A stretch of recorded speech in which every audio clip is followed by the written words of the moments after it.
माननीय अध्यक्ष महोदय, ऐसा नहीं है, आपको पर्याप्त मौका दिया। अब अन्य अनुराग ठाकुर जी। माननीय अध्यक्ष महोदय, आपके माध्यम से मैं प्रस्ताव रखना चाहता हूं कि राष्ट्रपति की सेवा में निम्नलिखित शब्दों में एक समावेदन प्रस्तुत किया जाए। एक सेकंड सर, मैं राजनाथ सिंह जी की बात से सहमत हूं। तो ऐसे करते हैं, प्रेसिडेंट एड्रेस के बाद एक दिन नीट की चर्चा के लिए दे देते हैं। आप नोटिस देना, मैं निर्णय करूंगा।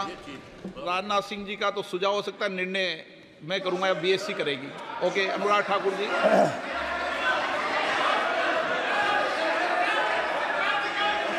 माननीय अध्यक्ष महोदय, आप नोटिस दे दें। मैं प्रस्ताव करता हूं कि राष्ट्रपति की सेवा में निम्नलिखित शब्दों में एक समावेदन प्रस्तुत किया जाए कि इस सत्र में संवेद लोकसभा के सदस्य राष्ट्रपति के उस अभिभाषण के लिए जो उन्होंने 27 जून 2024 को एक साथ संवेद संसद की दोनों सभाओं के समक्ष देने की कृपा की है, उनके अत्यंत आभारी हैं। माननीय अध्यक्ष जी, मैं आपका आभारी हूं कि आपने इस अवसर पर मुझे बोलने का अवसर दिया।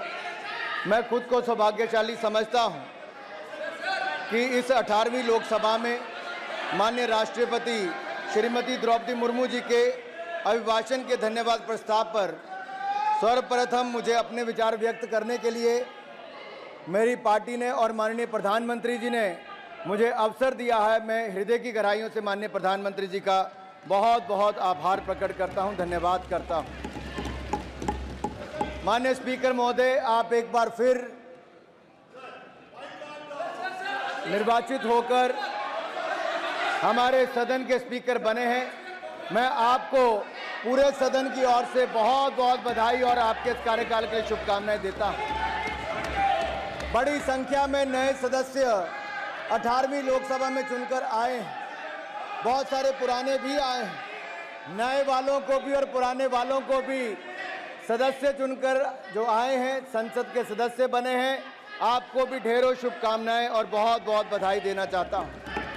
माननीय अध्यक्ष जी, 2024 का ये चुनाव नीति, नियत, निष्ठा और निर्णयों पर विश्वास का चुनाव है और जनता ने इस पर मोहर लगाई है। फिर एक बार मोदी जी के नेतृत्व में एनडीए की सरकार बनाई। देश का ये चुनाव ऐतिहासिक जनादेश हमारे यशस्वी प्रधानमंत्री श्री नरेंद्र मोदी जी के पिछले 10 वर्षों के सेवा, सुशासन और गरीब कल्याण के महाअनुष्ठान पर मोहर है।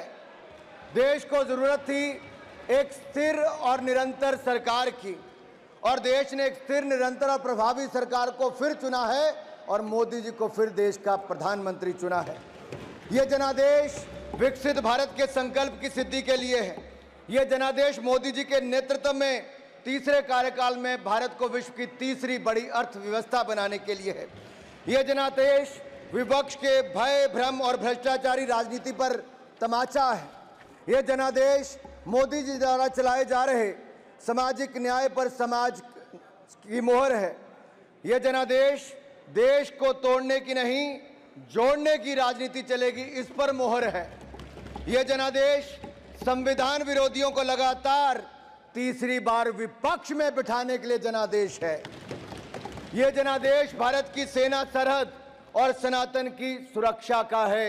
ये जनादेश ये भी बताता है कि प्रधानमंत्री नरेंद्र मोदी दुनिया के सर्वाधिक लोकप्रिय नेता हैं, सर्वाधिक लोकप्रिय नेता हैं।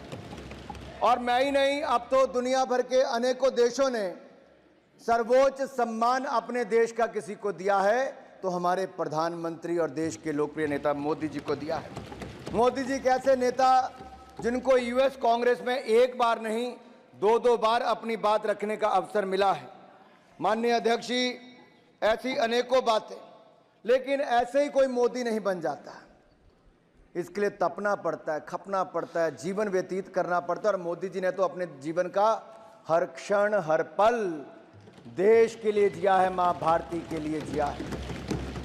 और मैं इसलिए भी कहना चाहता हूं कि हम सबको ज्ञात है कि 2001 में जब वो गुजरात के मुख्यमंत्री बने तो तब से लेकर अब तक 23 वर्षों में एक दिन की भी छुट्टी अपने लिए नहीं ली, अपना जीवन जनता के लिए समर्पित किया है। इससे बड़ी बात क्या होगी कि अगर किसी के जीवन में दुख का क्षण आता है जब अपनी मां से बिछड़ते हैं, और जब आदरणीय प्रधानमंत्री जी की माता जी का स्वर्गवास हुआ तब भी उन्होंने उनकी चिता को अग्नि देने के बाद मात्र 2 घंटों के अंदर ही देश के लिए काम करना शुरू कर दिया। इससे बड़ा समर्पण भाव क्या हो सकता है। माननीय अध्यक्ष जी, मोदी जी के दिल में जो गरीब और जरूरतमंद के लिए पीड़ा है, हमने वो कोविड के समय देखा है। उनकी नीतियों में, कार्यक्रमों में, सब में नजर आता है कि वो गरीब के लिए कितने चिंतित रहते हैं। और मैं आपको याद करवाना चाहता हूं आपके माध्यम से सदन को, अगर आप 2014 में देखें, मोदी जी जब सांसद बने, देश के प्रधानमंत्री पद की शपथ ली, उसके बाद संसद आए, तो पहला शीश कहीं पर झुकाया तो संसद की पहली सीढ़ी पर झुकाया और दुनिया के इस महान लोकतंत्र को, मदर ऑफ डेमोक्रेसी को नमन करते हुए अंदर आए। और अंदर आकर भी अगर शीश कहीं झुकाया तो बाबा साहब अंबेडकर के संविधान पर शीश झुकाकर उन्हें कहा था, मेरी सरकार सबका साथ सबका विकास करेगी, मेरी सरकार गरीब की, वंचित की, शोषित की, पीड़ित की होगी। और पिछले 10 वर्षों में आपने देखा कि सारी योजनाएं उस दिशा में चली और जो पुराने नारे देते थे, गरीबी हटाओ, इनके नारे ही रह गए। लेकिन मोदी जी की सरकार में 25 करोड़ गरीब गरीबी रेखा से बाहर निकल कर आए। मल्टी डायमेंशनल पॉवर्टी इंडेक्स के ये बड़ा आंकड़ा देखने को मिलता है। और मैं आपसे कहना चाह रहा था कि जो कोविड के समय हुआ, पिछले 100 वर्षों में दुनिया ने सबसे बड़ी त्रासदी तब देखी। भारत ने भी संकट को झेला और मैं भी उस समय सरकार का हिस्सा था। और मुझे याद है आज भी प्रधानमंत्री नरेंद्र मोदी जी ने जो पहली बात कही वो ये कहा कि देश के गरीब का थाली खाली नहीं रहनी चाहिए, उसका पेट खाली नहीं रहना चाहिए, उसके लिए अन्न की व्यवस्था करनी है।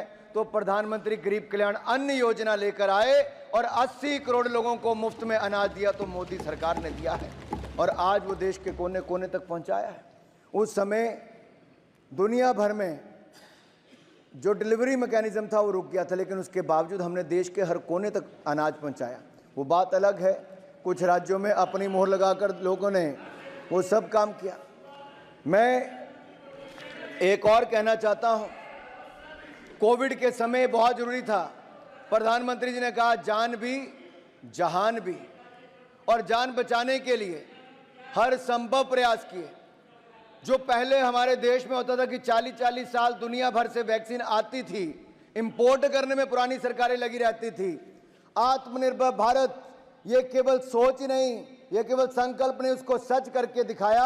भारत ने अपनी 2-2 वैक्सीन को बनाया और 220 करोड़ वैक्सीन मुफ्त में लगाई। आज इस सदन में कुछ लोग ऐसे भी बैठे हैं जो भारत की बनी वैक्सीन पर ही प्रश्न चिन्ह खड़ा करते थे और कहते थे कि वैक्सीन मत लगाओ, ये हो जाएगा, वो हो जाएगा। अरे भारत के लोगों ने वैक्सीन तो लगाई ही, दुनिया के 157 देशों को दवाई और वैक्सीन देने का काम वैक्सीन मैत्री में किया तो हमारे भारत ने किया है।